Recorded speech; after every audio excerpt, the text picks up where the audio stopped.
함께 기도하겠습니다. 하나님, 하나님을 따라가는, 하나님을 선택한 우리의 삶에 하늘의 은혜를 허락하여 주옵소서.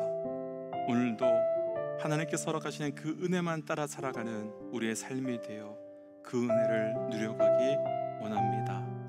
이 모든 말씀 예수님 이름으로 기도하였습니다. 아멘. 할렐루야. 오늘 우리가 함께 나눌 말씀의 제목은 선택하는 자에게 주시는 은혜, 선택하는 자에게 주시는 은혜라고 하는 말씀의 제목입니다. 어제 말씀에서 우리는 은혜를 부르는 선택이라고 하는 제목으로 기브온 사람들이 어떻게 하나님을 선택할 수 있는가, 그거에 대한 말씀을 묵상했었습니다. 오늘 말씀은 그에 대해서 이어지는 말씀으로 그렇게 하나님을 선택한 자에게 하나님께서 주시는 은혜가 무엇인가를 함께 묵상해 보려고 합니다. 사실 우리의 삶에도 매 순간 선택의 기로에 놓여 있습니다. 그리고 그 선택이 여러 모양으로 여러 이유로 이루어지겠지만 가장 본질적 선택은 하나님을 선택할 것인가, 그렇지 않을 것인가, 바로 이 선택입니다. 어제 말씀에서 기브온 사람들은 하나님을 선택했습니다. 그런데 그 선택으로 오늘 말씀에서 그들은 고통이 시작됩니다. 가나안의 모든 나라들이 기브온을 공격하기로 결정했기 때문입니다. 그리고 기브온 사람들이 공격하게 된 이유는 딱 한 가지, 하나님을 선택했기 때문입니다. 그럼 이런 측면으로 보면 기브온 사람들은 하나님의 선택을, 아니 하나님을 선택한 것을 후회할 수밖에 없을 것입니다. 그러나 하나님께서는 하나님을 선택한 자를 버리시거나 포기하시는 분이 아니시기에 하나님을 선택한 자들에게 하늘의 은혜를 허락하십니다.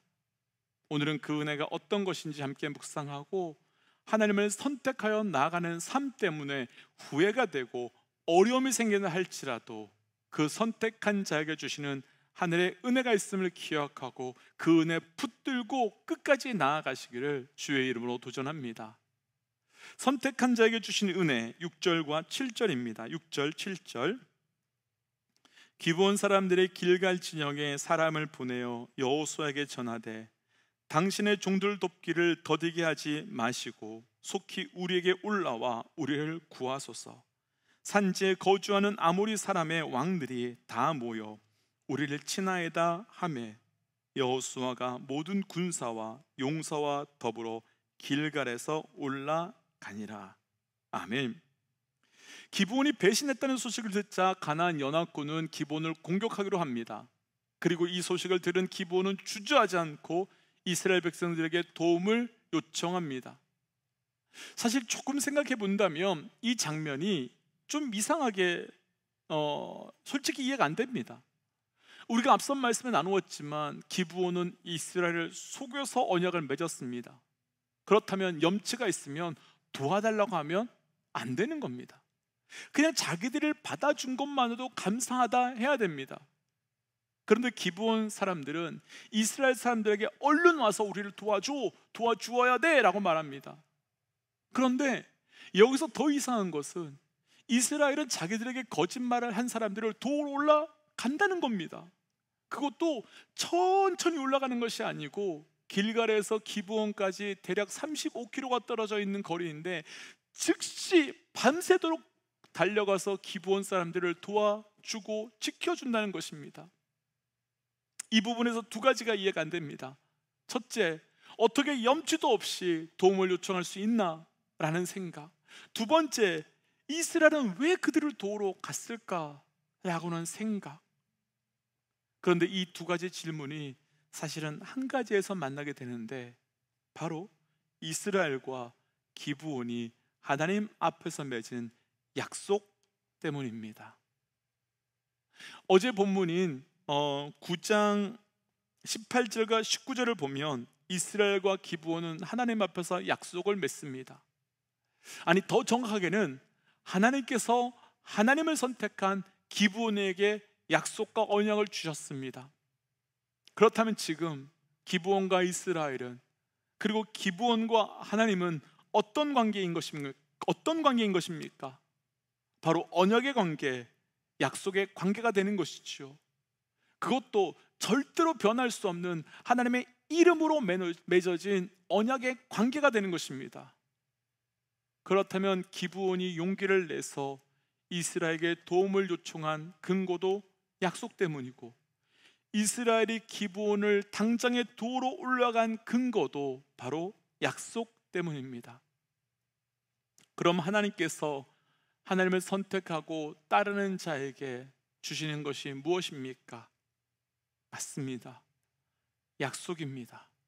약속을 주셨고 그 약속을 성취시켜 주신 겁니다. 그리고 성경의 역사에서는 하나님을 선택한 자들에게 주시는 약속이 얼마나 강력한지를 보여주는 사건이 너무나 많이 있습니다. 아브라함은 75세의 나이에 자신이 어떻게 살아온 것을 다 잊고 떠나갈 수 있었겠습니까? 또 베드로는 파도가 심한 그곳에서 어떻게 물 위를 건널 수 있었겠습니까? 무식할 정도로, 답답할 정도로 그들은 하나님의 약속만, 하나님만 따라가게 된 것입니다. 그렇다면 이제 우리가 이 시간, 예배하고 있는 이 시간, 우리가 해야 될 것이 무엇이겠습니까? 맞습니다. 하나님을 선택하는 것, 하나님을 따라가는 것, 그리고 하나님을 선택하고 하나님을 따라가는 자에게 주시는 그 은혜를 기대하며 소망하면 되는 것입니다. 하나님께서 우리에게 언약을 주셨습니다. 십자가의 언약, 보혈의 언약. 그럼 우리가 그분을 선택하고 그분을 따라간다는 것은 우리에게 십자가의 언약으로 우리를 지켜주시며 보호하시며 함께하여 주신다고 하는 이미 언약과 약속이 우리에게 있다는 것입니다. 바로 여기에 우리와 기브온 사람들의 공통점과 차이가 있습니다. 공통점은 그들도 우리도 하나님의 약속이 있다는 것이지요. 차이는 기브온은 염치 불구하고 그 약속 붙들고 구한 것인데, 우리는 염치 불구하고 구하지 못하는 것이 너무너무 많이 있다는 것입니다. 약속을 믿으십시오.